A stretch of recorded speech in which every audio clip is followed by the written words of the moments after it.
이사야서 53장 4절에서 6절 말씀입니다.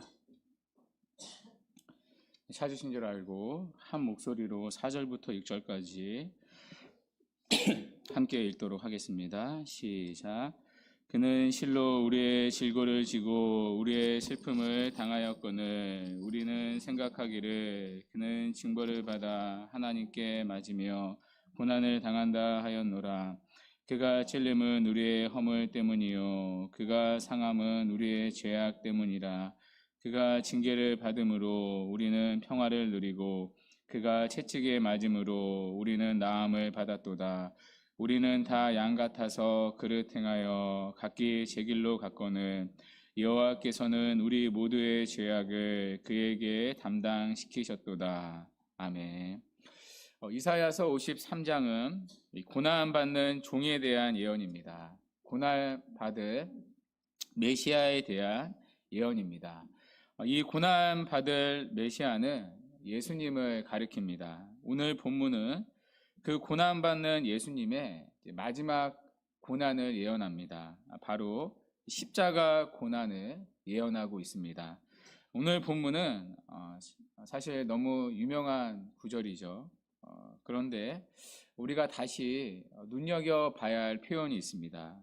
그와 우리라는 단어가 대비돼서 계속 나옵니다. 4절에 그는 우리의 질고를 지고 우리의 슬픔을 당하였거늘 그와 우리가 대비됩니다. 또 5절에도 그가 찔림은 우리의 허물 때문이요 그와 우리가 또 대비됩니다. 또 그가 상함은 우리의 죄악 때문이라 그와 우리가 또 대비됩니다. 또 그가 징계를 받음으로 우리는 평화를 누리고 또 그와 우리가 대비됩니다.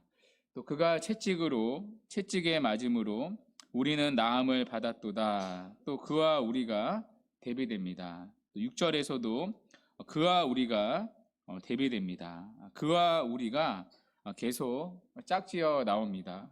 자, 무슨 얘기입니까? 그분의 고난은 우리를 위한 고난이었다는 것입니다.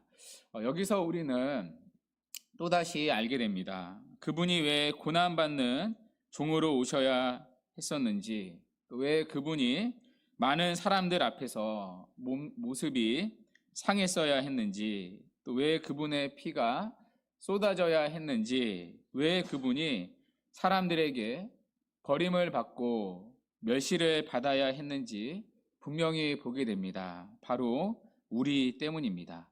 그분의 고난은 몽땅 우리를 위한 고난이었습니다. 우리를 위하지 않는 고난은 하나도 없었습니다. 예수님의 고난은 우리를 대신한 고난이었습니다. 이걸 교리적으로 대속이라고 부릅니다. 대속이라는 단어를 네이버에 검색해 보면 이런 뜻입니다. 남의 죄를 대신하여 받음. 그러니까 예수님은 고난으로 얼룩진 인생을 살았습니다. 그런데 그분이 고난을 받은 이유는 자신의 죄 때문이 아니라 우리의 죄 때문에 당한 고난이었습니다. 그분의 고난은 대속의 고난이었습니다. 자, 그걸 보여주는 본문에 한 단어가 있습니다. 바로 4절에 나오는 실로라는 표현입니다. 그는 실로 우리의 질고를 지고 우리의 슬픔을 당하였다라고 말합니다. 여기 실로라는 말은 진실로, 확실하게 라는 뜻입니다. 그분의 고난은 우리를 위한 대속의 고난이 확실하다는 뜻입니다. 자, 그러면 그분은 무엇을 대속하셨습니까? 그 대속의 내용이 5절에 나옵니다. 먼저 이사야 선지자는 그분의 찔림이 우리의 허물 때문이라고 말합니다. 여기 허물은 정확히는 반역입니다. 여러분, 인간이 지은 죄의 본질은 반역이죠. 그걸 우리는 첫사람 아담의 죄에서 찾을 수 있습니다. 아담이 선악과를 따먹은 이유가 무엇입니까? 하나님과 같이 되고자 함입니다. 하나님을 밀어내고 자기가 하나님 되고자 했습니다. 영적인 쿠데타, 영적인 반역이 죄의 본질입니다. 자, 그 반역의 결과 인간에게 죄의 대가로 죽음이 찾아왔습니다. 우리 모두 다 이 반역의 DNA를 가지고 태어난 자들입니다. 어머니의 뱃속에서부터 응애하고 태어나는 순간 우리는 마치 이렇게 외치며 인생을 시작합니다. 내 인생의 주인은 나입니다. 그 외침을 시작으로 모두가 다 내가 주인 되어 살아갑니다. 그 반역이라는 죄에 대한 대가로 모든 사람은 죽음 아래 살아갑니다. 그러나 그 죽음으로부터 우리를 구원하기 위하여 그분이 대신 찔리셨습니다. 대신 죽으셨습니다. 이어서 대속의 내용이 무엇입니까? 그분의 상함은 우리의 죄악 때문이라. 우리의 죄악 때문입니다. 여기 죄악은요, 내면의 죄성까지 말합니다. 겉으로 보이는 죄뿐만이 아니라 겉으로 보이는 죄를 행하게 하는 내면의 죄성까지, 내면의 죄까지 아울러 가리킵니다. 우리의 내면의 죄 때문에 그분이 상함을 당하셨습니다. 죄에 대한 하나님의 심판은 우리의 내면까지도 다루는 심판이기 때문입니다. 우리가 로마서를 통해 살펴보지 않았습니까? 하나님의 심판은 진리대로 되는 심판입니다. 진리대로 되는 심판은 우리의 마음과 숨은 동기까지 살피는 심판입니다. 세상은 겉으로 드러나는 죄만을 물어 형벌합니다. 그러나 하나님은 우리의 마음과 숨은 동기까지 물어 심판을 하십니다. 그렇기 때문에 겉으로 드러나는 죄만이 아니라 우리 안에 부패한 마음의 죄까지도 해결이 되어야 합니다. 그러나 그 마음의 죄는 우리 스스로 어떻게 할 수가 없습니다. 여러분 마음이 여러분 마음대로 됩니까? 말이 좀 이상한데요. 에레미야 선지자는 말했습니다. 만물보다 거짓되고 심히 부패한 것은 마음이라. 이 말씀 앞에 우리는 소망이 없습니다. 누가 마음까지도 다스릴 수 있습니까? 누가 마음까지도 조금도 흠없다, 조금도 흠없이 깨끗하다 할 수 있습니까? 누가 마음의 죄까지 씻을 수 있습니까? 마음을 보시는 하나님 앞에 누구도 죄 없다, 의롭다 할 수가 없습니다. 그러나 이사야 선지자는 뭐라고 말합니까? 아니야, 소망이 있다고 말합니다. 그가 상함은 우리의 죄악 때문이라. 여기 상함으로 번역된 히브리어를 직역하면 부서뜨려지다, 으스러지다라는 뜻입니다. 그리스도의 몸이 부스러지고 으스러지게 될 것이라는 뜻입니다. 십자가에서 그 으스러진 그분의 찢겨진 육체 사이로 그분의 거룩한 보혈이 흘려져 내렸습니다. 바로 우리의 죄악 때문이었습니다. 그분의 거룩한 보혈로 우리 마음의 깊은 죄악까지도 깨끗이 씻겨지게 되었습니다. 이것을 깨달은 믿음의 사람은 이런 찬송가 가사를 썼습니다. 예수 십자가에 흘린 보혈로 그대는 씻기어 있는가? 마음속에 여러 가지 죄악이 깨끗이 씻기어 있는가? 그가 상함은 우리의 죄악 때문이었습니다. 이것이 대속의 내용입니다. 하나는 우리의 허물, 반역, 또 하나는 우리의 죄악, 마음의 부패한 죄성까지. 그리고 이 대속의 결과가 이어서 나옵니다. 5절에 이어서 나오는데요. 그가 징계를 받음으로 우리는 평화를 누리도다. 대속의 첫 번째 결과는 하나님과의 평화입니다. 그분의 십자가 고난은 분명히 이사야 선지자가 말했듯이 하나님의 징계였습니다. 그러나 그것은 자신의 허물과 죄악에 대한 징계가 아니라 우리의 허물과 우리의 반역과 죄악에 대한 징계였습니다. 그 결과 우리는 하나님과의 평화를 누리게 되었습니다. 인간의 모든 고통은 하나님과의 영적인 단절에서 기인합니다. 그리고 인간이 하나님과의 영적 교제를 상실하게 된 이유는 바로 죄 때문이었습니다. 그런데 다시 하나님을 기뻐하며 살 수 있는 길이 열렸습니다. 지극히 거룩하신 하나님과 지극히 더러운 죄인 사이에 새로운 교제의 통로가 생겼습니다. 바로 예수 그리스도 그분을 통하는 길입니다. 우리는 예수 그리스도 그분의 대속의 공로를 힘입어 하나님과의 평화를 누리게 되었습니다.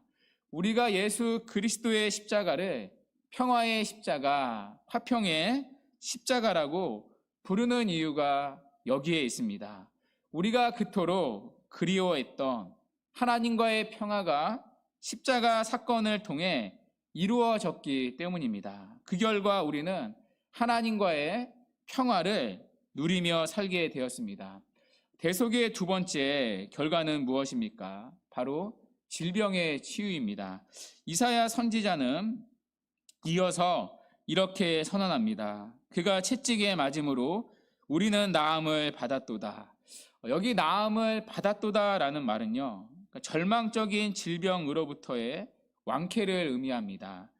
구약 시대에 가장 절망적인 질병은 아마도 나병이었을 것입니다. 나병에 걸리면 온몸에 고름이 흐르고 또 손가락과 발가락이 떨어져 나갑니다. 또 귀와 코가 문드러지고 입술이 뒤틀립니다. 이 나병이라는 절망적인 상태는 무엇으로도 고칠 수 없었습니다. 따라서 이 나병 환자는요, 오직 하나님의 기적적인 치유만을 기대할 수밖에 없었습니다. 예수 그리스도를 만나기 전 우리의 처지가 바로 그런 나병 환자 같았습니다. 영적으로 우리는 나병 환자 같은 자였습니다. 죄에 빠진 우리는 무엇으로도 고칠 수 없는 절망 속에서 살아가야 했습니다. 에베소서 2장 1절의 말씀처럼 우리는 죄와 허물로 죽은 상태였습니다. 그 가운데 우리는 공중의 권세 잡은 자를 따르며 살았습니다. 하나님이 아니라 마귀의 노예로 살았습니다. 그 결과 우리는 본질상 진노의 자녀로 살아야 했습니다. 하나님의 진노밖에는 받을 것 없는 비참한 상태로 살아야 했습니다. 그런데 어느 날 예수님께서 우리를 찾아오셨습니다. 그리고 우리를 절망적인 상태에서 고쳐주셨습니다. 우리를 위해 자기 몸을 대속 제물로 바침으로써 말입니다. 그분이 채찍에 맞음으로 우리는 굽었던 손을 다시 펴서 하나님을 향해 들 수 있게 되었습니다. 그리고 굳어있던 혀와 입술을 움직여 하나님을 찬양할 수 있게 되었습니다. 이 모든 일은 메시아가 우리를 대신하여 고난을 받으심으로 이루어진 일입니다. 자, 그리고 이 일이 어디에서 일어나게 되었습니까? 어디서 우리를 위한 그분의 대속이 이루어졌습니까? 바로 십자가입니다. 십자가에서 대속이 이루어졌습니다. 그 십자가는 그리스도가 자기 죄 때문에 죽은 장소가 아니었습니다. 바로 우리 때문에 우리를 위한 대속의 장소였습니다. 죄는 다 우리가 범했는데 고난은 다 그분이 당하시고 모든 구원의 은택은 다시 우리에게 주셨습니다. 자, 그런데 여러분, 그 우리가 어떤 존재였습니까? 6절에 보면 우리는 다 양 같았다고 말합니다. 여러분, 양은 어떤 동물입니까? 양은 순하고 착한 짐승이 아닙니다. 이란과 이라크 같은 중동 지방에서 통용되는 가장 상스러운 욕 중에 하나가 무엇인지 아십니까? 바로 양 같은 놈이라라는 말입니다. 양은 자기를 지킬 능력이 없습니다. 시력도 매우 나쁩니다. 앞을 제대로 보지를 못합니다. 그런데 고집이 셉니다. 말을 듣지 않습니다. 그래서 길을 잘 잃어버리는 동물의 대명사가 양입니다. 그러다가 낭떠러지에 떨어져 죽는 게 양입니다. 이사야 선지자는 우리는 다 모두가 하나같이 양 같았다고 말합니다. 하나님 앞에서 다 양 같은 존재였습니다. 너무나 고집이 세서 말을 듣지 않습니다. 자기 고집대로 살아갑니다. 각기 제 길로 다닙니다.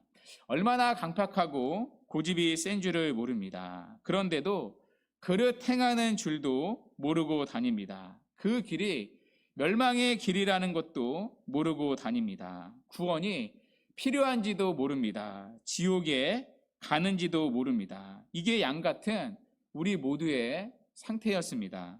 다 그릇 행하여 각자 자기 길로 갔습니다. 하나님을 찾는 자도 없고 구원을 요청한 자도 하나도 없습니다. 그런데 성경은 뭐라고 말합니까? 우리는 다 양 같아서 각기 제 길로 갔거늘 여호와께서는 우리를 놔두신 게 아니라 어떻게 했다고요? 우리 모두의 죄악을 그에게 담당시키셨도다. 그분이 우리를 살리러 오셨습니다. 우리를 살릴 만한 가치가 있어서입니까? 우리가 구원을 요청해서요?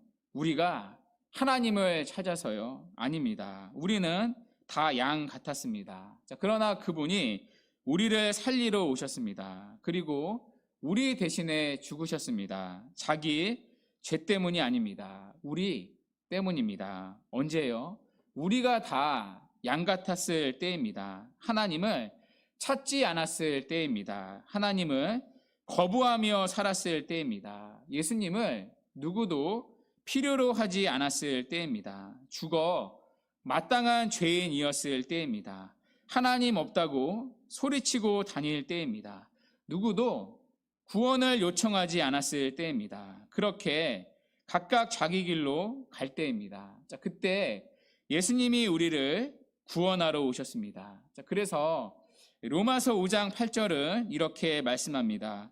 우리가 아직 죄인 되었을 때 그리스도께서 우리를 위하여 죽으심으로 하나님께서 우리에 대한 자기의 사랑을 확증하셨느니라. 우리가 아직 죄인 되었을 때, 오늘 본문의 버전으로는 우리가 다 양 같았을 때, 누가요? 그리스도께서 누구를 위해서요? 우리를 위해서요. 어떻게요? 십자가에서 죽으심으로요. 그래서요. 하나님께서 우리에 대한 자기의 사랑을 확증하셨느니라. 여기서도 또 그와 우리가 대비되고 있습니다. 여러분, 십자가는 무엇입니까? 우리에 대한 하나님의 사랑의 확증입니다. 예수님이 죽으신 이유는 무엇입니까? 우리 때문에, 우리를 위해 우리를 사랑하셨기 때문입니다. 이 사랑을 깨달은 사도 요한은 이렇게 말했습니다. 요한일서 4장 10절 말씀인데요. 사랑은 여기 있으니 우리가 하나님을 사랑한 것이 아니요 하나님이 우리를 사랑하사 우리의 죄를 속하기 위하여 화목제물로 그 아들을 보내셨습니다. 그래서 우리는 십자가를 바라볼 때 두 가지를 확신합니다. 하나는 우리가 얼마나 쓸모없고 더러운 죄인이었는가 하는 것입니다. 또 하나는 그럼에도 불구하고 우리를 사랑하신 하나님의 사랑이 얼마나 놀라운 것인가 하는 것입니다. 하나님은 우리를 구원하시되 우리의 의로운 행위로 하지 아니하시고 그분의 긍휼하심을 따라 우리를 구원하셨습니다.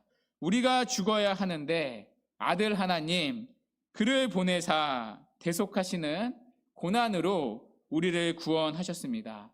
그리고 이것이 하나님께서 땅에 있는 성도를 우리를 존귀하게 보시는 이유입니다. 우리는 바로 하나님의 유일하신 아들 예수 그리스도의 대속의 은혜로 속죄함을 받은 백성이기 때문입니다.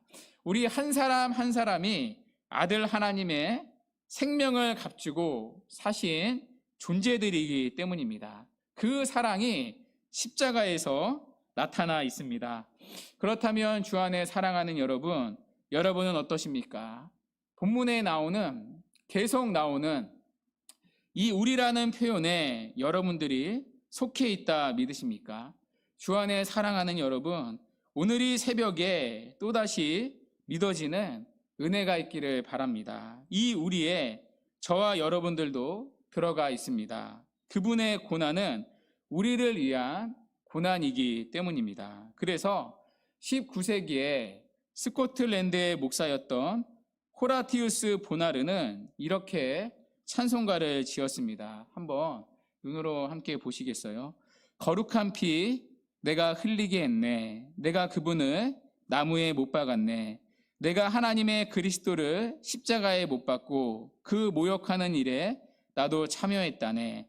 그 소리치던 모든 군중 속에 나도 있었음을 나는 안다네. 그 무례한 외침의 소음 속에서 내 목소리가 들리네. 십자가 주위의 군중을 내가 보니 그 고통받으시는 분의 신음을 비웃도다. 하지만 거기서도 내 목소리가 들리네. 마치 나 혼자서 비웃는 듯이. 다른 누군가가 그리스도 그분을 죽인 게 아니었습니다. 우리는 다 양 같아서 우리가 그분을 못 박았습니다. 내가 그분을 십자가에 못 박았습니다. 그러나 그 못 박힌 자리에 있어야 할 사람은 그가 아니라 나였습니다. 그러나 그가 우리 대신 고난을 받으셨습니다. 우리를 사랑하셨기 때문입니다. 그러므로 주 안에 사랑하는 여러분, 오늘도 이 사랑을 기억하며 살아갑시다. 대속의 사랑을 기억하며 살아갑시다. 오늘만이 아니라 우리의 생명 있는 날 동안, 우리의 생명이 다하는 그날 동안 그리스도의 대속의 은혜, 그 사랑을 기억하며 살아갑시다. 그리고 오직 그리스도 그분을 사랑하며 살아갑시다. 그분의 기쁨을 우리의 인생의 보람으로 여기면서 말입니다. 그래서 각기 제 길이 아니라 어린 양이신 그리스도를 따라가는 복된 우리의 인생이 되기를, 복된 하루가 되기를 주님의 이름으로 간절히 축원합니다.